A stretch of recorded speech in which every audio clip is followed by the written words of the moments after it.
Jerry, talk to me about the AFC East, what you see.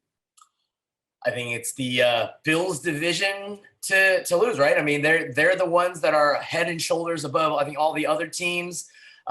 Certainly above the Jets, who are, as everybody knows, they're rebuilding.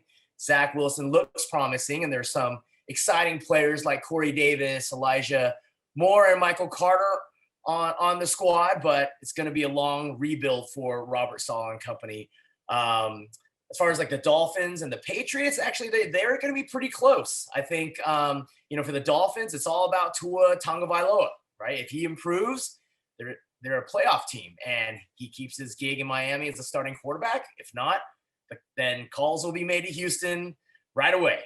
And then as for the Patriots, I'm really looking forward to seeing the Mac Jones experiment get underway and whether or not Bill Belichick can get back to the playoffs without Tom Brady. But like I said at the beginning, I think this is the Bills, division to take. If COVID doesn't stop them, then I think Josh Allen and company are Super Bowl contenders.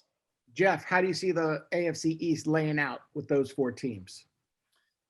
Yeah, I think Bill Belichick has something to say to Jerry about being the Bills division, especially how he's rebooted his team and going with the Rook. But yeah, I agree. I think I see the Bills definitely in charge of that division, winning the division. And I'm looking at maybe the Dolphins and Patriots kind of battling for that second spot with pretty close records. I don't know if you want to give them the records. And then the Jets, I mean, they may surprise people, the Jets, but I still don't think they're quite there, enough yet. I still see them with definitely in the mid single digit wins for the Jets, but maybe that 6-7 range with maybe the Dolphins and Patriots 9-10, somewhere in that, may beat up on each other, and then the Bills maybe in that 12 win range.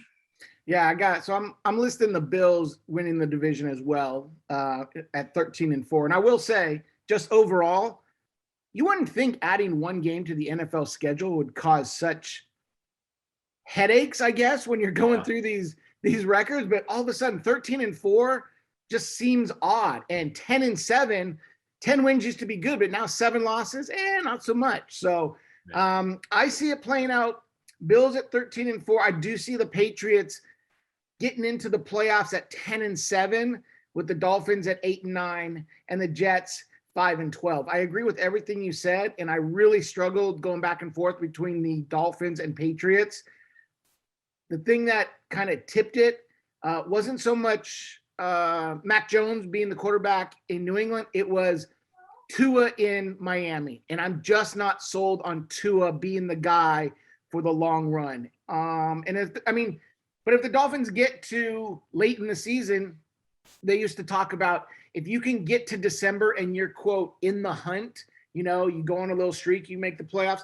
That's where I think the Dolphins are going to be. I think the Dolphins are going to be hovering right around 500 going into the last month of the season.